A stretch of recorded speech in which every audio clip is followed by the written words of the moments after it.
Hello everyone, स्वागत है आप सभी का हमारे यूट्यूब चैनल मोटिवेशनल यति क्लासेस में।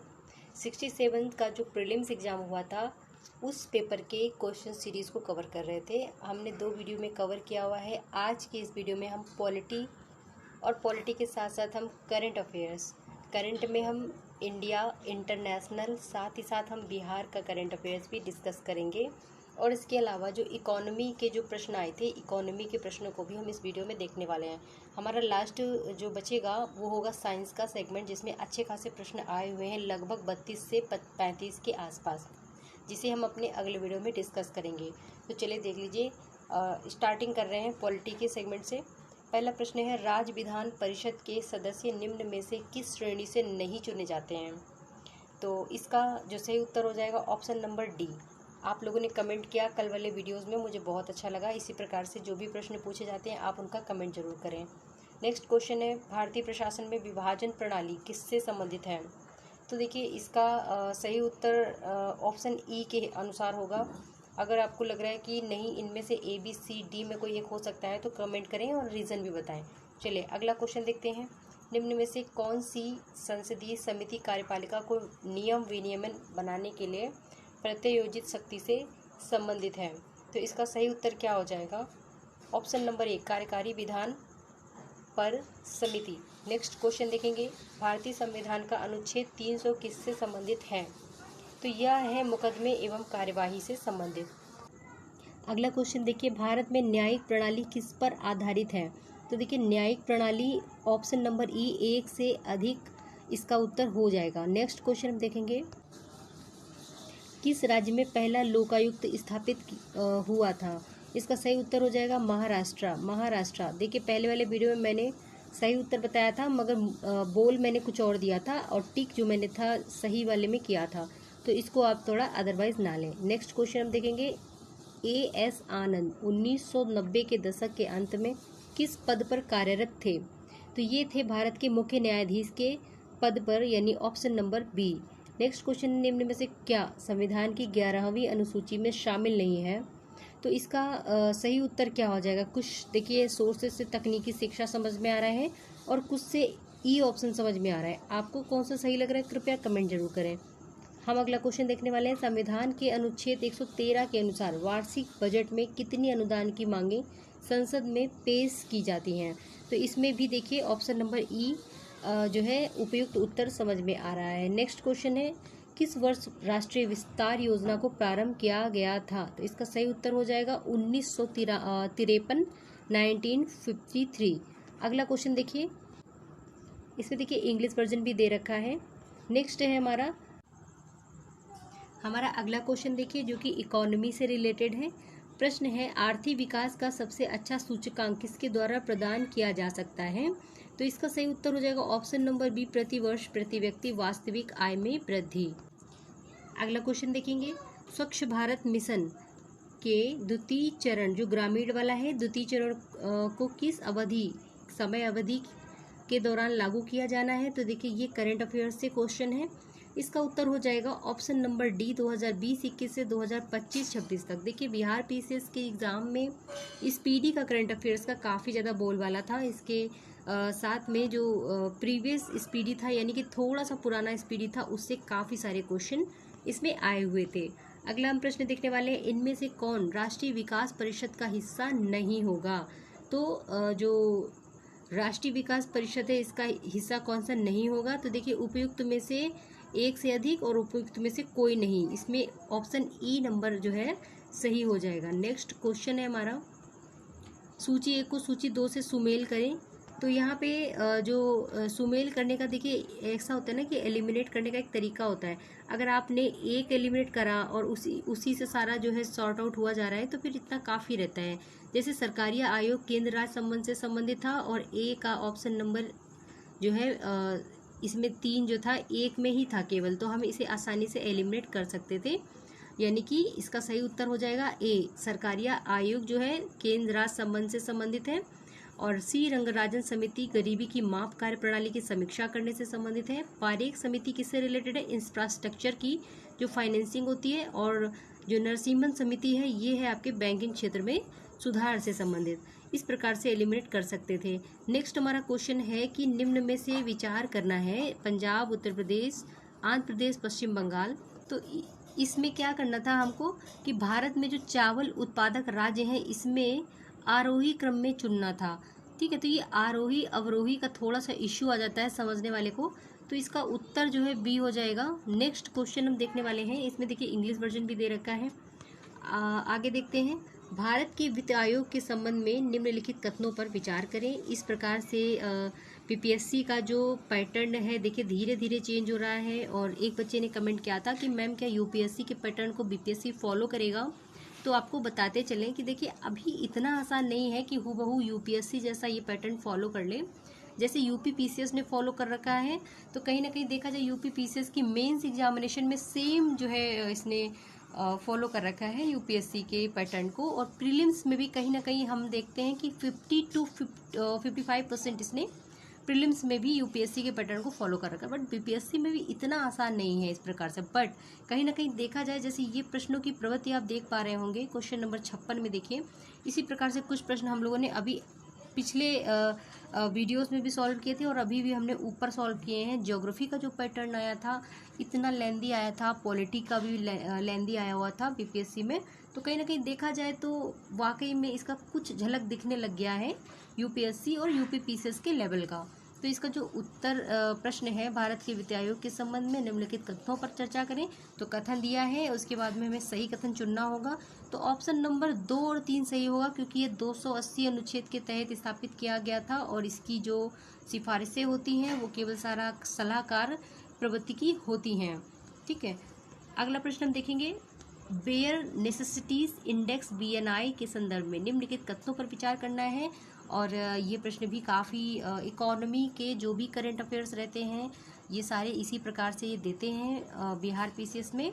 तो कुछ हलवा जैसे क्वेश्चन रहते काफ़ी इजी और कुछ तो इतने टफ रहते हैं कि उनके लिए भी समय निकालना मुश्किल रहता है। तो लगता है लास्ट में ना ऐसे ही टिक कर दो क्योंकि क्वेश्चन छूटना नहीं चाहिए।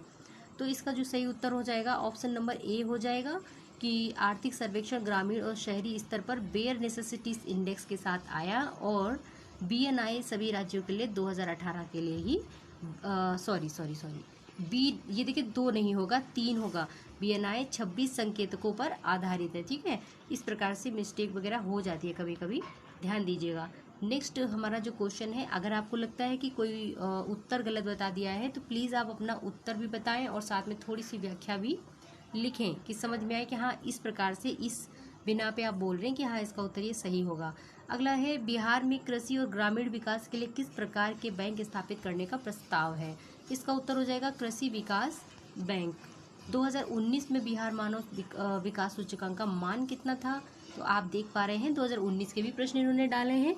तो इसका हो जाएगा ऑप्शन नंबर डी 0.574। ठीक है, नेक्स्ट है 2021 और 22 के दौरान बिहार में जो राजकोषीय घाटा था वो किस प्रकार अनुमानित है। बजट का देखिए पुराना क्वेश्चन इन्होंने पूछा हुआ है और इस बार भी दोनों ही देख के जाने हैं, पुराना वाला यानी 2000 आपका 21-22 वाला भी और 2022-23 वाला भी देखना होगा।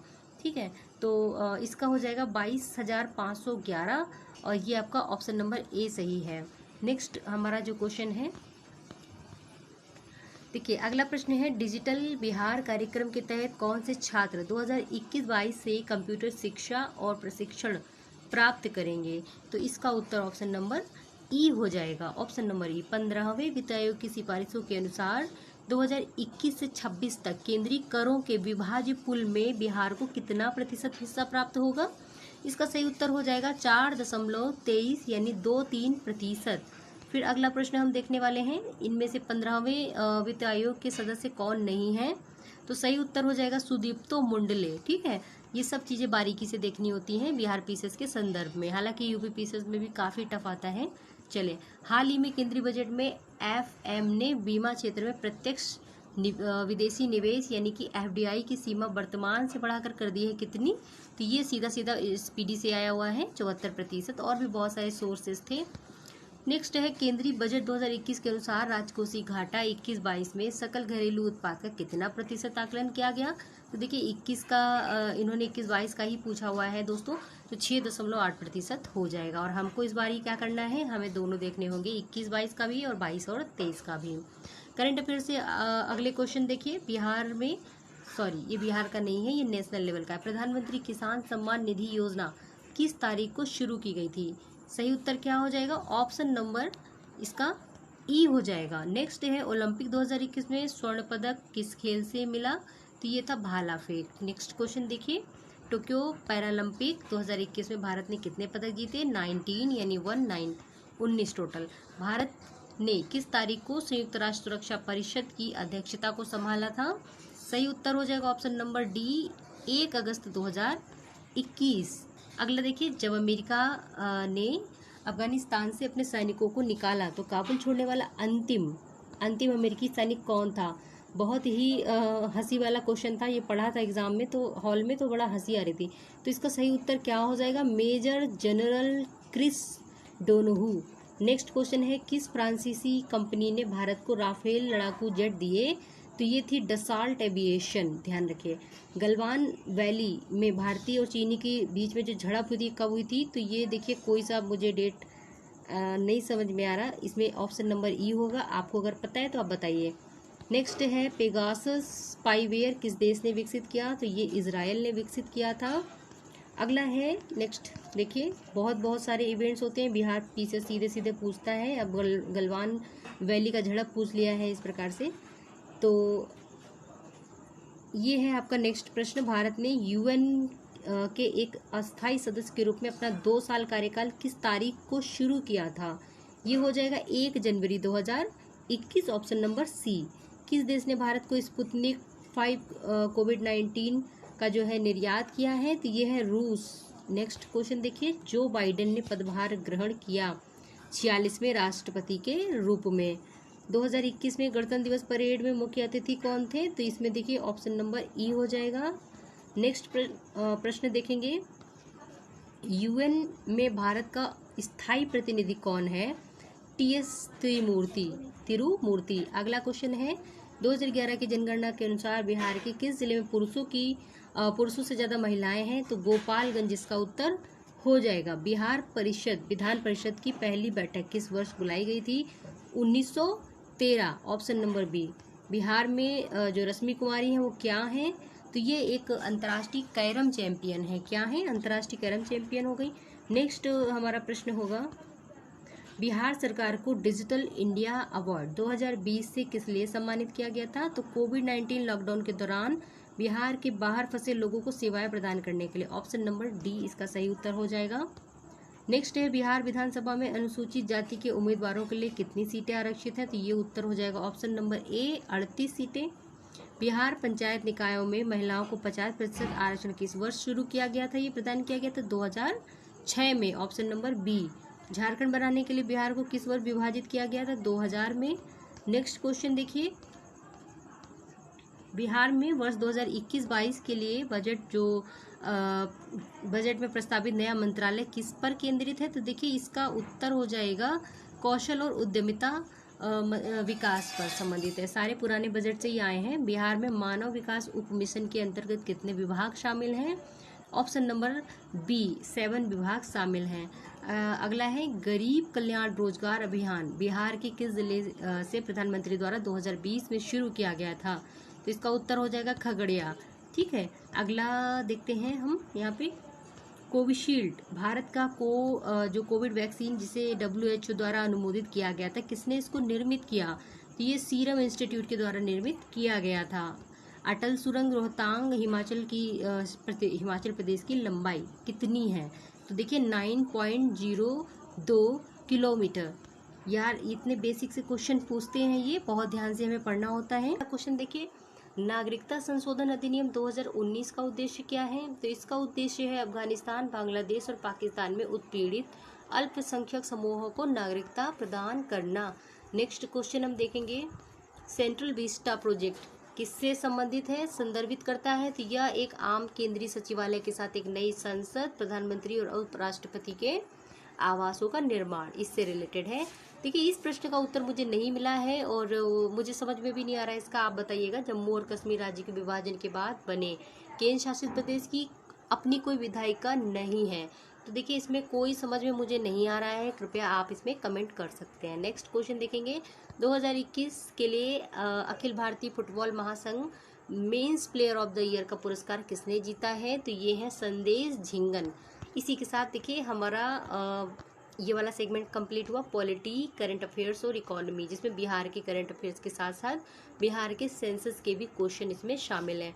अब हम अगले सीरीज़ में आएंगे जिसमें हम देखने वाले हैं साइंस के कम से कम 35 प्रश्नों को, ठीक है। तो वो काफ़ी ज़्यादा इंपॉर्टेंट होने वाले हैं हमारे लिए। चलिए अगले वीडियो में मिलेंगे अगले अपडेट के साथ। UPPCS अगर आपका लगा है तो उसकी सीरीज़ स्टार्ट हो चुकी हैं, कृपया आप जो है उसे ज्वाइन करें।